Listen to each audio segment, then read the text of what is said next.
Hi guys, welcome to my live for the third month of ownership of the XPeng G6. So welcome back to the channel. So as you can see, I am doing this third live.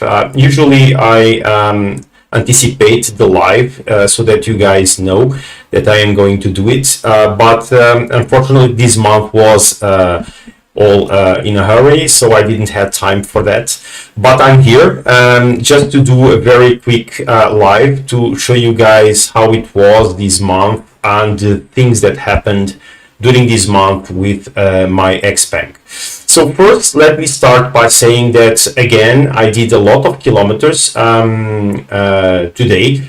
Or during this month, around almost 4,000 kilometers, 3,000 and something. Let me just check it.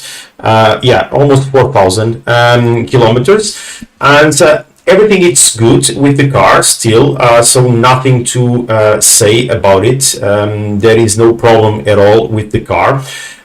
So today I will not be talking about the situation of the car because it's more or less the same. So I am doing my rides with it, my commutes, normal things with the car, and it is performing very well. So again, I am still exploring. So these videos that I am doing for you guys are also putting me in the situation that I need to test and explore more and more and more about the car. And this is great also for me because I am having a lot of fun. And that's it. So this month was a normal month. Well, not normal because the first thing that I want to talk about was that in the beginning of the month, there was a power outage here in Portugal, in Spain, and also in some parts in France. I don't know if you were aware of that, but it was a crazy situation because we didn't know when we were going to get our electricity back. And so this was a situation, a very complex situation, because I have now an electric car. So the question was immediately how to charge the car if we have to stay like this for a couple of days.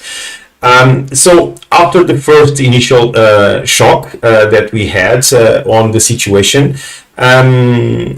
then some things came up that were positive while we have electric car, especially on this case with the XPeng, because it has a feature that it's called vehicle to load, and there were already some tests that were made somewhere that already tested also the vehicle to grid. I don't know if you guys know what this is, but basically vehicle to load or vehicle to grid is the possibility to discharge the car, so use the battery that it's on the battery pack of the car to feed up electricity to equipments or even to the full house. So on the vehicle to grid you can connect the car to your house and then power the house with that battery that you have there.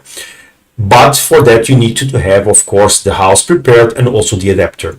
Myself, I didn't have anything like that, so I do have a solar system, a solar panels, and that feeds some electricity to my house, but I don't have the off-grid solution that allows me to connect an external power supply like a battery or something like that to power my house. So this is something that put me thinking worth it. And also I didn't have the vehicle to load adapter, that it's a very cheap adapter that you can buy like in AliExpress, that costs around 25 bucks, something like that, 25 euros. And you can use that to power some equipment. So for instance, if I want to keep the fridge running, I could have used the battery of my car to do that if I had the adapter. So that is something that I have already purchased from AliExpress, and I'm still waiting for that to arrive. But if another power outage appears here in Portugal, I will be ready for that. But again, it was a strange situation, but it was again fast solved. So it was around 12 hours that we were without electricity. So it was not a big deal. It was more like a mess because we didn't know. But everything went all right with that. So that was one of the things that happened, and that made me think on what could be the impact of someone that now has electric car. Because again, I do have a solar panel, so I do have the possibility to provide energy to the car, to charge the car with low rates, of course, but I do have infinite power supply to charge the car. And comparing with an ICE car, well, some people say that with an ICE car you could go to a gas station and get gas, but most of the gas stations were out of electricity also, and the ones that had power generators were only filling gas to emergency vehicles. So in fact, we all, electricity, EV cars or ICE cars, we were all in the same situation, so only with the energy that was inside the tanks, let's call it like that. So this was the situation that happened in the beginning of the month, but it was okay. Then I would like to also mention, guys, if you have any questions, just leave it on the chat, and then I will go to them and answer to the questions at the end of the live. Okay. Then we had, of course, the situation that we had this month, the new update for the mobile app. And in this, I would like to say that it was a great addition, so a great upgrade that we had. So I did made a video on the beta version of the mobile app, but now it's already released, so everybody can access that. And there were a bunch of changes, so the main features are still there. There was a big change on the appearance of the app, so many things were changed, lots of animations. Now you can see when the car is on the move, you see that over there. Also, if it is raining, you will see also the rain in the app. So there are a lot of animations also on there. There are some new features, so now you can see the interior temperature without turning on the AC, so that's good because for instance, I had once a situation where I was in an event during a full day, 30 degrees outside, and the car was parked most of around 8 hours outside, and it was very hot inside. And as I just picked up the mobile and I looked to the app, it was saying that it was inside the car 46 degrees, something like that. So I did turn on the maximum cooling before going to the car, and it did solve the problem without any problem at all. So it is a nice feature to check the temperature without connecting or turning on the AC. Also, there was a nice addition on the app that was related to the power consumption. So now we have statistics, we have information on the power consumption of the car. It has a daily statistics, and also it has some overall statistics that are combined by 7 days. So you can check the amount of power that was consumed while driving, and also the power that was consumed while parked. I still didn't have time to check in reality that information, but it also brings me the attention that, for instance, the app, it's saying that I am consuming more or less around 16 to 17 kilowatts per 100 kilometers.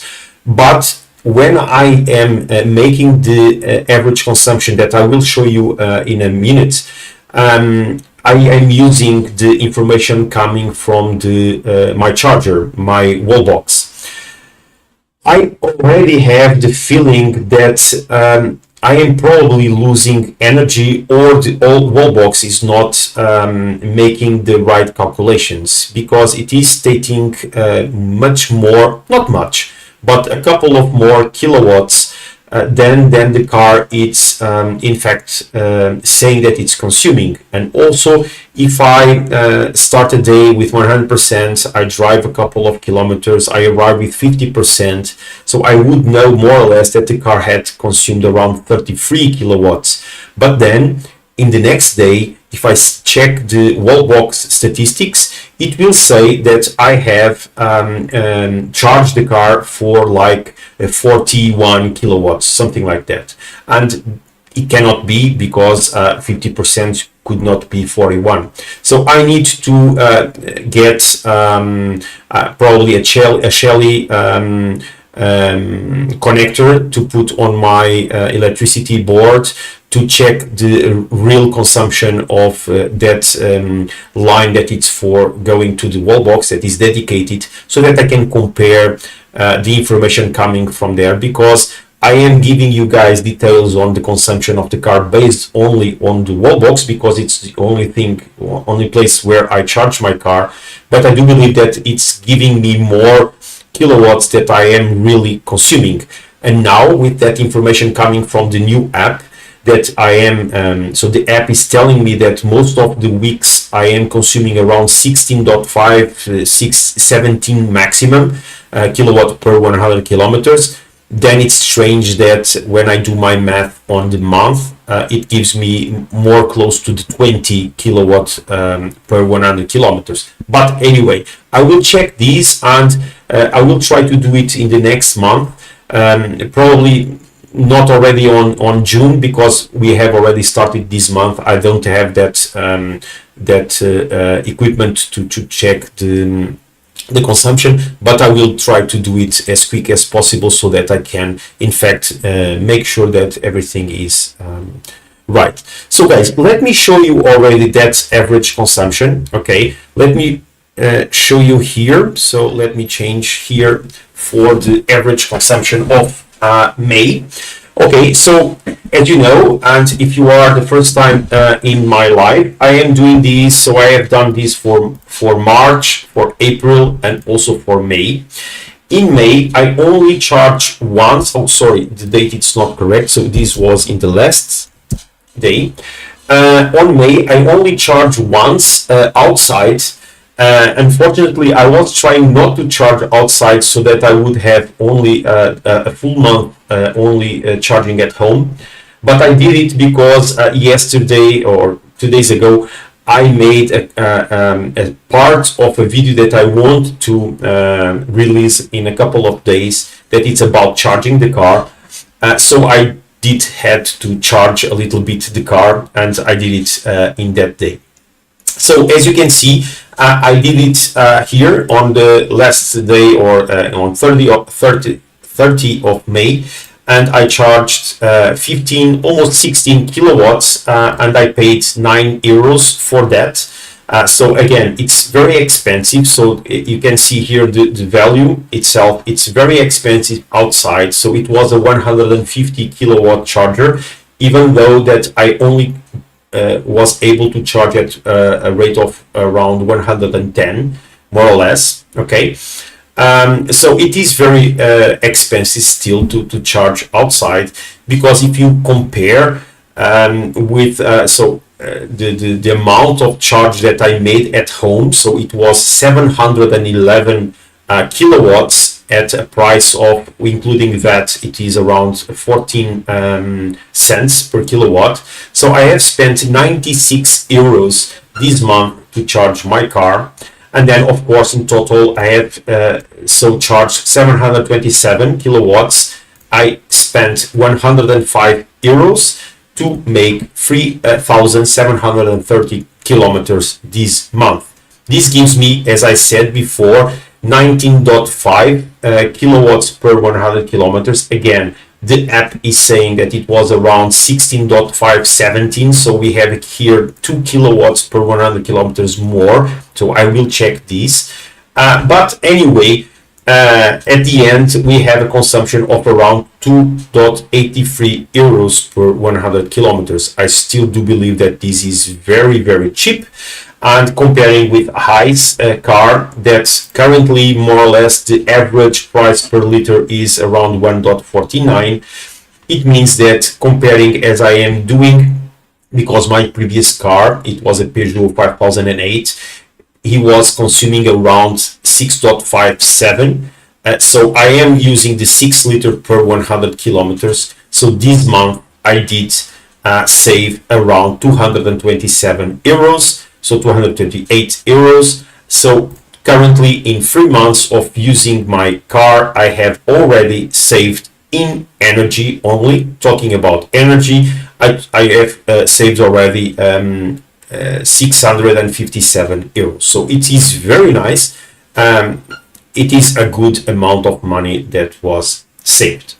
Okay, guys, so this is consumption Excel file that I will keep updating every single month with the information on what I am being using. So, guys, this was it. We had then, as I said before, we had the situation of the mobile app. We had also a quick update that we had this month, but it didn't bring nothing new. At least I didn't saw anything. So I don't know if you saw the video. But it scared me a little bit because on the release notes it was stated there that there was some traffic policy around infotainment, and I was a little bit afraid that it was something related to not being able to use multimedia apps while driving. Because, for instance, in Australia, our colleagues in Australia do not have the possibility to use multimedia apps while the car is on drive mode, so even the passengers cannot see them. But here in Europe we can, and I was afraid that was something related to that, but no. So I did test it. There is a video on the channel, you can see it. But there is nothing changed on that. Then we realized on some groups that we have for the XPeng owners, we realized that it may be something related to the traffic policy, may be related to the how data is used in the car.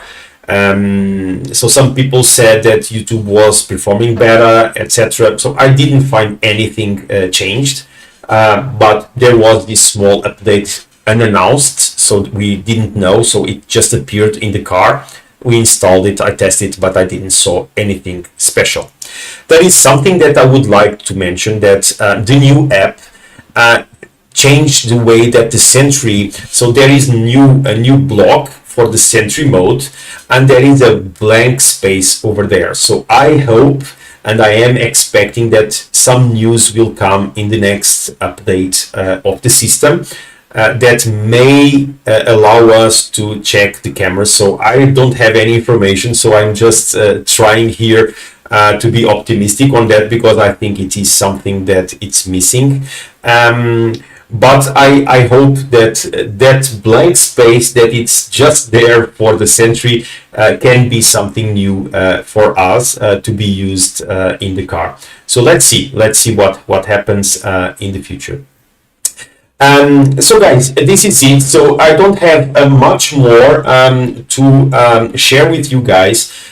So we have been doing the videos on the car. So there are a couple of videos that I still want to do for the next month. So there is still the ride with me on the highway in eco mode to compare with the ride with me on highway on standard mode that we need to do. Well, it is already recorded. I just need to edit it and then send to YouTube. So there is that video. I have already some also another videos prepared, the top 5 features that I am using, the top 5 features that I am not using that much, and why. I also want to start doing some videos on charging on outside, the public network, to compare also the charging speed, etc. So there is a new charging place that has a 300 kilowatt charging station that I want to test. So as you know, XPeng G6 do have the capability of charging at 215 kilowatt hour. So I do want to test if we manage to reach that level or not. Okay. So that is something also that I want to do. There is one video that is still missing related to the main features of the car, that is the self-park. But I do want to do a very comprehensive video on that, so I do need more time to record every single thing on that. I am trying to push the car to do some things, some mistakes and stuff like that, and I want to record them so that you can see what is good practices, what are bad practices on that. So it will take a little bit more time. I am also expecting some news on a new beta, so I don't know if in June, July we will have some news. So I do believe that we are coming to the point where it is expected to have a new, at least the beta release for the new version. So I don't know, at the end of June, something like that, or beginning of July, if we will have a new beta to be tested. So then this time I will hope to be selected for beta tester. If I will, then I will of course record and provide you all the information about that. If not, it is what it is. So as it was on 5.6, I will have to wait to have the final version to test it. And then there are some new tests that I want to do with the car, so in sport mode, and test some other features, and that's it, guys. So the future of the channel will be the same, so we will continue to do these same videos exploring the XPeng. If you do have any suggestion on tests, let me know, guys. You just need to take in consideration that I am a family guy, so my car is for family use. So do not ask me, because I already got some requests like that, to test speed or to test the 0 to 100. Guys, those types of tests I do leave it to the professional reviewers, that they have some different possibilities to do those tests. I will not put my own car in danger, or myself or any member of my family, so I will do the normal tests as a normal owner, and I do believe that the most owners will not do these type of tests, so I don't feel that it's my place to be. Okay, guys, I will of course do some more generic videos. So I did on this past month a brief view on the EV car show that was in Lisbon in the last weekend. I did already provided my feelings on the electric landscape, and what are the options that we do have, not only on the XPeng. Of course, this is an XPeng channel, but it will cover also electrification. So every people that are considering just moving to electric are welcome to the channel, and we will answer based on our experience, and our community will be also on that. So guys, that's it. So let me go now for the questions. So I see that we have just 2 questions here, so let me try to answer them. So we have here Marian saying that did you witness disconnects with Android Auto? And second, what do you think about steering? Okay, so disconnects with Android Auto? No. In fact, Android Auto is something you will see in a future video with the top 5 and most used and less used. You see what I think about Android Auto. I am using less and less Android Auto because I am getting used to the inbuilt system. But the reality is that every time that I enter in the car, Android Auto just pops up, and it is working. Even if I don't have the Android Auto in my screen as the main screen, it is running on the background, because as I have always the Waze app in the main screen of the Android Auto, even when I am on the inbuilt system, I get notified on the information of speed cameras and stuff like that. So it is running on the background, and every time that I do use, because I need to use Waze, for instance, I never got any disconnect with Android Auto. I do sometimes have, if I change the user or something like that, or if myself and my wife, we enter in the car at the same time, sometimes the car connects Bluetooth to me and starts Android Auto with her, so it's a little bit of a mess, as you already know, with the Bluetooth and the car. But it is very simple. I just go to the menu or to any of the mobiles, I just disconnect one of them, and then the car will resume with Android Auto with my phone if I am the driver, so nothing about that. So the second topic about the steering, I don't know if you are asking about if it is tough or if it is light or something like that. I don't, well, to be honest, I usually use the steering in comfort mode, so I think it's comfort, the first step.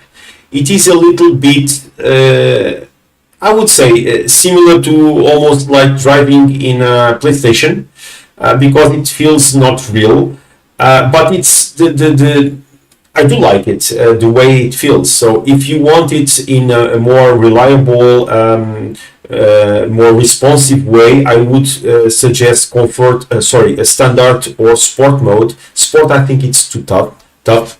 But I usually had on standard, but now I am using in comfort, and I do like it because it's very light to turn when we are in a city to make maneuvers, but it gets more stiff, more hard to maneuver the steering wheel when the car is in higher speeds. So I do like that. I don't know if this was the question or not, but I don't have any problem with steering with the car. Then we have here Thomas saying that, sorry, just joined. Have you experienced issues with the phone key and unlocking the car with the new app? A lot of us in Denmark have had this issue. So Thomas, it's a strange situation. Before this app update, or better, before the 5.6 version, or even, I don't know what was the number, I had the Samsung S21 and I had a lot of problems with the lock and unlock of the car that made me think on buying an iPhone, because I was planning on changing my mobile, and I thought on changing to an iPhone because it was better on this unlocking, so the key, mobile key. But then suddenly there was a solution, so a new update on the app, and it was so the problem was with Android 15. But then XPeng changed something and it was running okay, and I bought my Samsung S25. So this is the mobile that I have now at S25. And after configuring everything, setting up everything, configuring again the key, because with Android you need to configure the distance of the key, it started running well, and I never touch it again. And since that time, my phone does work very well with unlock and lock. Too much, even because I have the car parked in besides a restroom, bathroom in my house, and every time that I go there with my phone in my pocket, the car unlocks and then locks again. So it's a mess, because I would prefer it to be more closer. I tried with the distance, but it doesn't work well. At least I didn't saw any difference, but I never had any problem anymore. Now with the new version, when it was released, there were a bunch of people saying that locking and unlocking, especially in iPhone, was completely broken. So everybody was complaining about that, but if I'm not mistaken, they did an update to the final release, and it is working again for everybody. So from what I understood, iPhone users, they have it flawless now. Android users, sometimes they have a problem, but not that much anymore. So please make sure that you have the last version, and if you have it, just reset again the key management, because most of the people are getting that working well now. The only time that I have a problem is, for instance, something like this.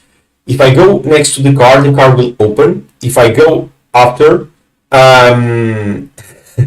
if I go after away, the car will lock. And if I go back next to the car again, it will not unlock unless I touch the handle in the door. So it does feels that the car gets annoyed. Let's call it like that. So it seems that I locked, so I will not unlock it again. So it has to spend some time to unlock again without me getting close to it. Okay. So again, for me, it's working well. There is this small detail that if I stay coming close and going away from the car, suddenly the car will not unlock in a distance. So I need to touch the handles to open it again. Okay. Evo, yeah, I know. I had to do it this month. Sorry for the other Portuguese viewers that probably already joined and left immediately. But guys, my team Sporting in Portugal just won championship and the cup. So it was 2 wins this month. So I had to use it. It's a special occasion for me. But sorry for my Portuguese friends that are not from Sporting. But guys, you know that we deserve this. So yeah, Ivo, it's a nice one. Okay, guys, so this is it. I think we have covered it. So guys, thank you very much again. I do hope that you keep seeing my videos, leaving your comments. If you have, again, suggestions for content, some tests, some views that you didn't saw yet for the car, just let me know so that we can get these made, so that I can record those videos and give them back to you. So again, thank you very much for your time, for being here, and I see you in the next one. Bye bye, guys.